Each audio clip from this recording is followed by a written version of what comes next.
Hello everyone, welcome to sprint UPSC. हम पढ़ रहे हैं क्लास 11 की history of Tamil Nadu board and we are on chapter 3 the Vedic culture.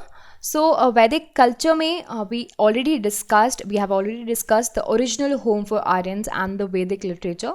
So I hope you understood all of these points, and in this particular session we are going to discuss the Rig Vedic culture and Rig Vedic age, or you can also say the early Vedic period, which starts from around 1500 to 1000 BC.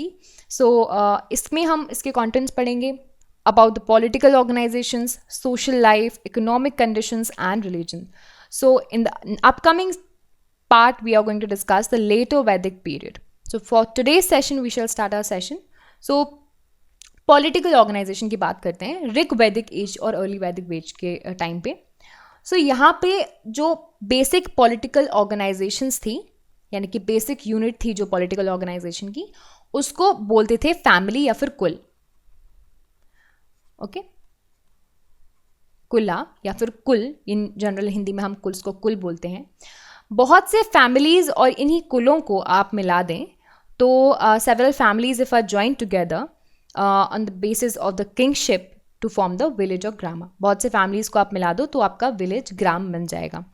तो इसी तरह से एक kingship चलता था यहाँ पे, ठीक है. इसी वजह से आपको पॉलिटिकल यूनिट फैमिली में ही मिलेगी. अब ये जो पूरा ग्राम है, सपोज एक कुल है, दूसरा कुल है, तीसरा कुल है और फिर बहुत सारे सो मैनी कुल्स, ये सारे मिला के क्या बनेंगे? ग्राम बनेंगे. ठीक है, ग्राम. ये जो ग्राम्स हैं इसका एक लीडर होगा जिसको ग्रामनी बोलते हैं. Okay, and a group of village constituted a larger unit is called as विशु. ओके, इसको हेड करेगा विश्यपति. और फिर उसके बाद जो हाईएस्ट पॉलिटिकल यूनिट होगी दे आर कॉल्ड एज जन और ट्राइब. फिर उसके बाद यहाँ पे बहुत सारे ट्राइबल किंगडम्स भी थे during the time of the Rigveda, जैसे कि भारतास, मात्स्यास, यादु और पुरुष. ये सब आपने सुने होंगे, है ना. पुरुवंश, ये सब सारी चीज़ें सुनी होंगी ना, ये सब वही है. फिर उसके बाद जो पूरा किंगडम था उसके हेड को बोलते हैं राजन या फिर किंग. आपने, हो सकता है कि आपने कुछ टीवी हमारे जो डेली सोप्स चलते हैं उसमें जो हमारे एपिक्स को दिखाया जाता है तो आपने देखा होगा ना, राजा को राजन कह के बुलाते हैं. So these are the kings and the kingdom का हेड ऑफ कोर्स राजन हुआ करता था.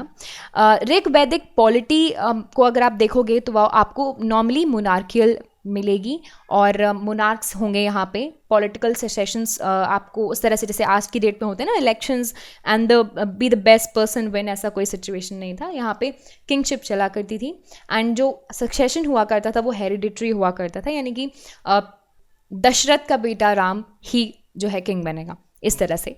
सो किंग वॉज असिस्टेड बाय पुरोहित या फिर उसको आप प्रिस्ट बोलते हैं, है ना. यूजुअली ये जो प्रिस्ट हैं वो उनको असिस्ट करते थे. उनका commander of chief, commander of army भी होता था जिसको सेनानी बोला करते थे, जो कि आर्मी को देखता था. ठीक है, दो पॉपुलर बॉडीज हुआ करती थी. वन इज सभा, very famous, and the other one is समिति. ठीक है, द फॉर्मर यानी कि सभा, ये काउंसिल ऑफ एल्डर्स हुआ करती थी, और जो समिति थी that was assembly of entire people. Okay, तो इस तरह के आपको यहाँ पे बॉडीज मिल गए. फिर उसके बाद अब देखते हैं सोशल लाइफ क्या थी. सोशल लाइफ की अगर हम बात करें ऋग्वैदिक एज में तो that was basically patriarchal. The basic unit of the society was family, यानी कि सोसाइटी की एक यूनिट एक फैमिली, दूसरी यूनिट दूसरी फैमिली. जैसे कि हमारे यहाँ होता है ना, शर्मा जी, शाहू जी या फिर पटेल जी की फैमिली. तो उस तरह से यहाँ पे भी बेसिक यूनिट सोसाइटी की फैमिली थी, ग्रह थी या फिर ग्रहम थी, और जो हेड होता था फैमिली का वो ग्रहपति हुआ करता था. ओके, ग्रहपति. मोनोगेमी वाज जनरली प्रैक्टिस्ड, है ना, वाइल जो पॉलीगेमी था that was prevalent only among the royal and the noble families. Wife usually they use to take care of the household और मेजर सेरेमनीज में participate करती थी. यहाँ पे आपको बहुत ही अच्छी बात देखने मिलेगी कि वुमेन का पार्टिसिपेशन जो था वुमेन्स पार्टिसिपेशन वॉज इक्वल, उनको इक्वल अपॉर्चुनिटी दी जाती थी जैसे कि मेंस को दी जाती थी when it comes to spiritual things and intellectual development. Intellectual development का सबसे अच्छा एग्जाम्पल्स वुमेन पोएट्स, ठीक है। वुमेन पोएट्स आपको मिलेंगी वेरी फेमस, अपाल, विश्वावरा, घोषा, लोपामुद्रा, ये ऋग्वैदिक कल्चर के टाइम की वेरी फेमस पोएट्स हुआ करती थी। उसके अलावा वुमेन्स असेंबली भी, they could even attend the popular assemblies and there was no child marriage and there was the practice of sati was absent। देखिए कितना सुंदर कल्चर यहाँ पे चल रहा है, उसके बाद हमने उसको कितना बिगाड़ दिया। एनीवेज, फिर उसके बाद आपको देखने मिलेगा कि बोथ मेन एंड वुमेन्स दे वोर अपर एंड द लोअर गारमेंट्स, और जो कि कॉटन या फिर वूल से बने हुआ करते थे। बात करें आपके ऑर्नामेंट्स की, तो दोनों मेन एंड वुमेन दोनों पहना करते थे वीट, बार्ले, मिल्क जो है एज ए प्रोडक्ट्स, और तो और वो घी, कर्ड, वेजिटेबल, फ्रूट्स, ये सब चीफ आर्टिकल्स थे फूड्स के। तो आप देख सकते हैं कि इन्होंने जो खाना है उसमें भी क्रिएशन शुरू कर दिया। अब तक हड़प्पन कल्चर में हम देख रहे थे कि हाँ खाना पीना तो बना रहे थे, वीट्स यूज़ कर रहे थे, राइस ग्रेन्स वगैरह यूज़ कर रहे थे। अब यहाँ पे इन्होंने फूड में भी आर्ट्स लाना शुरू कर दिया, यानी कि फूड में भी ये बाकी चीज़ें, घी बनाने लगे, कर्ड बनाने लगे, वेजिटेबल फ्रूट्स खाने लगे, है ना। तो इस तरह से इनके जो ईटिंग हैबिट्स थी वो भी सुधर गई।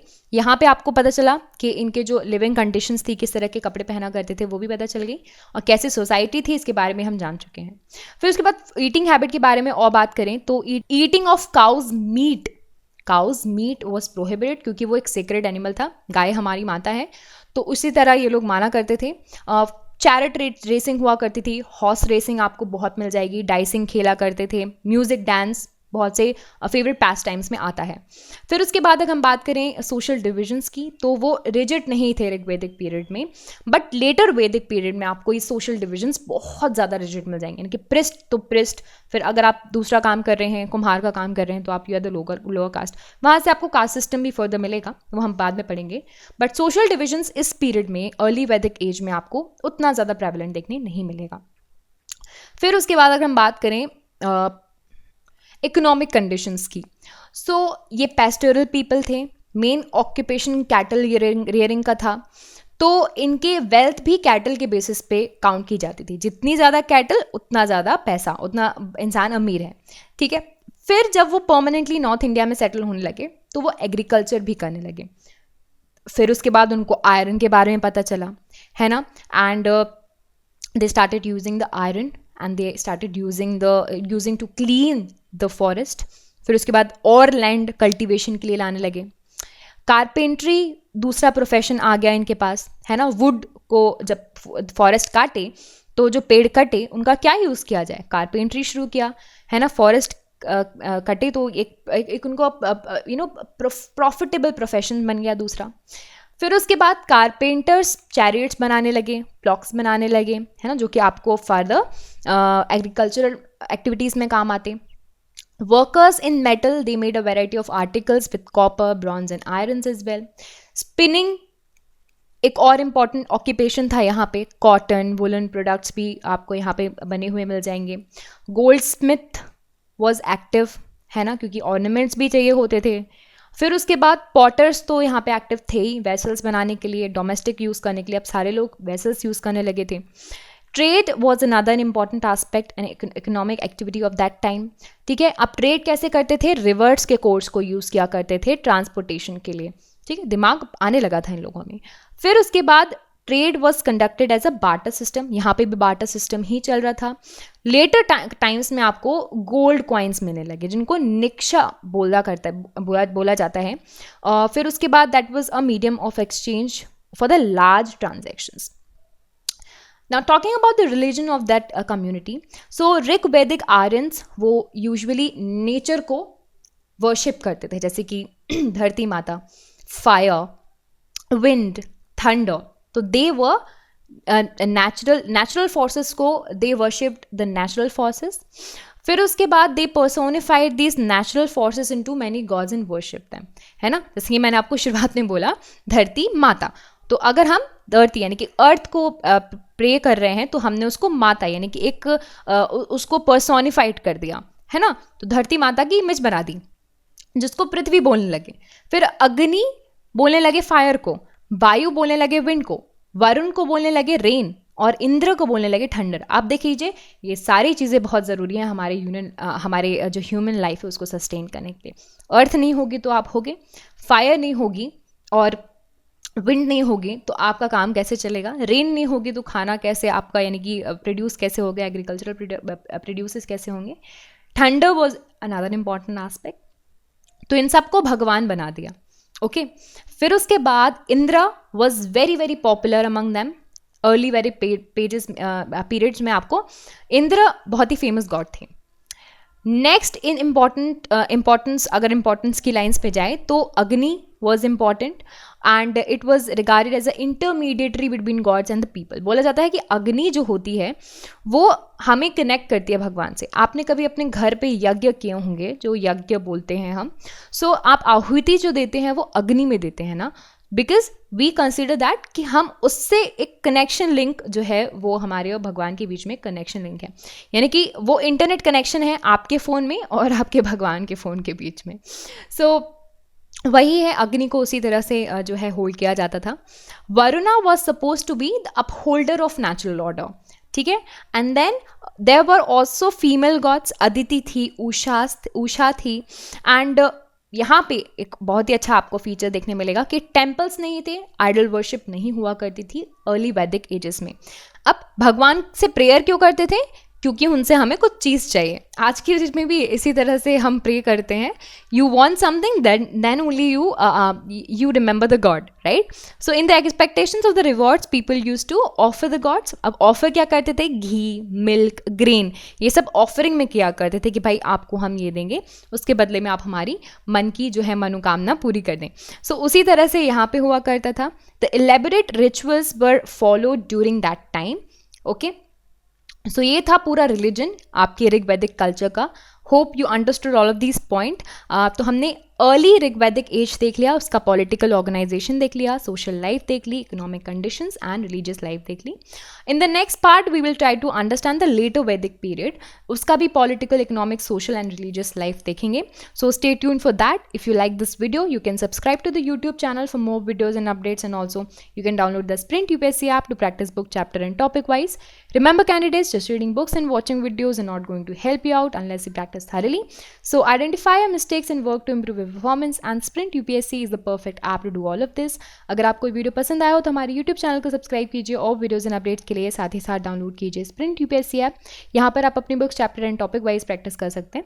देखिए सिर्फ बुक पढ़ने से और वीडियोज़ देखने से मदद नहीं मिलेगी जब तक आप अच्छे से प्रैक्टिस नहीं करोगे। तो अपनी मिस्टेक्स को जानिए एंड परफॉर्मेंस को इंप्रूव कीजिए, और Sprint UPSC इसके लिए परफेक्ट ऐप है। I will see you in the next video. Thank you so much.